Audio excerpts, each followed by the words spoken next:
My name is Leanne Hoffman. I'm going to be speaking about the Freedom Riders documentary, which, first of all, was a great documentary. I'm really glad I chose to watch it for class this week. I thought it was really well made, and it told the story perfectly because it was edited and used music in a suspenseful, edge of your seat kind of way, and that's kind of how people were feeling at the time, especially the Freedom Riders. They never knew what was around the corner for them, so it was well done, and I learned a lot about this movement. The Freedom Riders movement is such a great example of what a successful movement looks like and how unique it can be, because many aspects of this movement surprised me. One of them is the student involvement. I definitely was impressed and inspired by the college student involvement in the Freedom Rider movement, and also about the impressive ability for them to retain members and gain members, even as this movement had a lot of pitfalls and violent protests against it. And along with that impressive the number of participants, there was impressive changes that came about. There was real legal changes that came because of this movement. There was progress made towards equality and desegregation, which was not necessarily something everybody wanted at the time.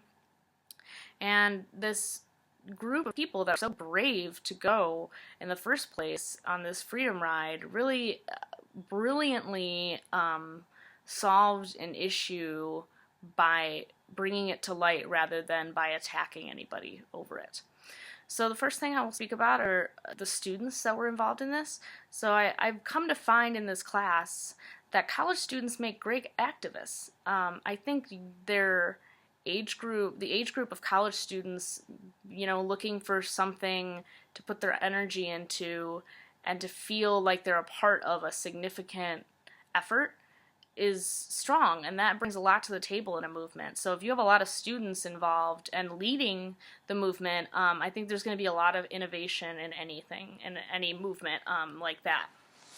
And I know we briefly read about the Tiananmen Square protests where there were a lot of college students involved. That was in the podcast that we listened to last week. And that example really shows how the convenience, or Calhoun was describing the convenience of college students wanting to be activists because they have a great networking system already set up. They've got dorms together, they have classes together, they have a common institution to gather in and protest in and have meetings in. So college campuses are kind of a great breeding ground for activism and new social movements. I think that in the documentary, at least, they mentioned that there was some naivety about the initial riders, and I'm sure there was, but that's a very convenient naivety. If those were students that were naive, then I think that's convenient for the bravery that we're looking for in the beginning of a social movement. We need some bold action to grab attention of potential members, and that college age energy and passion is really useful. The other thing that they brought to the table was the tactical innovation that Alden Morris mentions it in his reading in our textbook.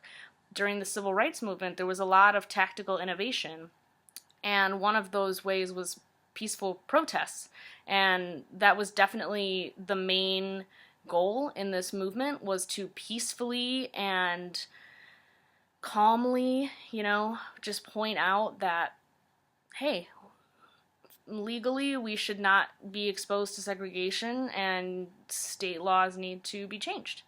So along with the students, the next most important thing I think about this movement is its ability to gain new members and retain members, despite the fact that membership essentially meant going to jail. I mean, you needed to get on a bus, ride through a dangerous part of the country for what you were standing up for, and spend 60 days in the worst prison, you could have in the state.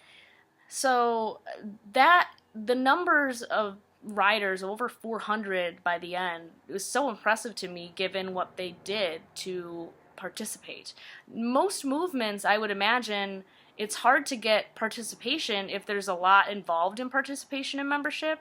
I always assume that, the easier the membership, the more people you'll have, but I was proved correct. I was corrected by this movement, this documentary. So, even though they had been through fire and a mob, multiple mobs, and knowing that police were not going to be able to protect them all the time, this movement had this amazing overflow of energy, and, there were people coming from all across the country to meet and fight for this common cause. So, honestly, the way that people were getting together and fighting for this, it was almost cult-like, in my opinion. We read an article about cults, and obviously this is a social movement. I mean, this was not a cult at all.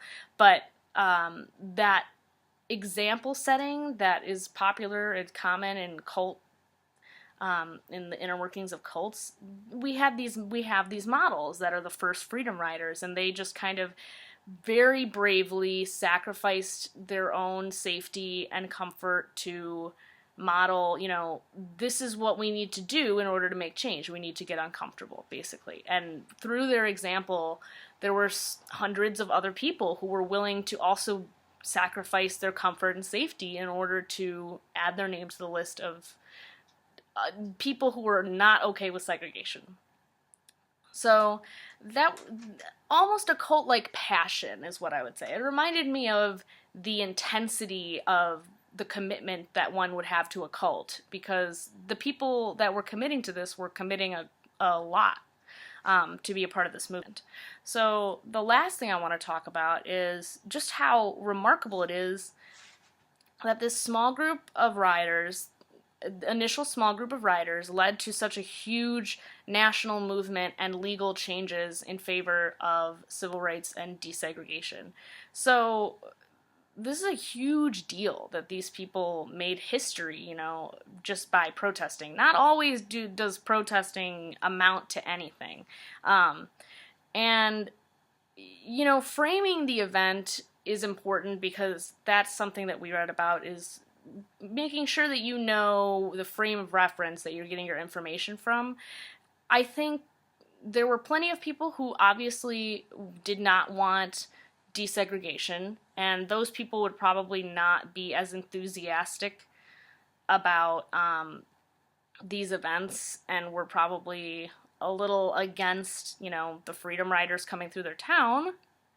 But if you frame it through an international lens, then you see why they were so successful was because they exposed the unruly, out of control nature of their opponents to the entire world. I mean, these events were international news, and that pressure to correct the situation and make a better name for the country abroad is what brought political change. So it was so important that they do things peacefully, and they were so wise to do it peacefully, because that framing, element of it abroad really provided the political pressure that they needed to make change happen. And because it was such a small group, the numbers of people that you have in an initial movement are not necessarily what make or break the movement, but instead the passion that they have and what they choose to do can be hugely inspiring or kind of a failure. Not in this case. But what I've learned is that even a small group of people who are willing to make an enormous sacrifice can also bring about great change. And that's all. Thanks.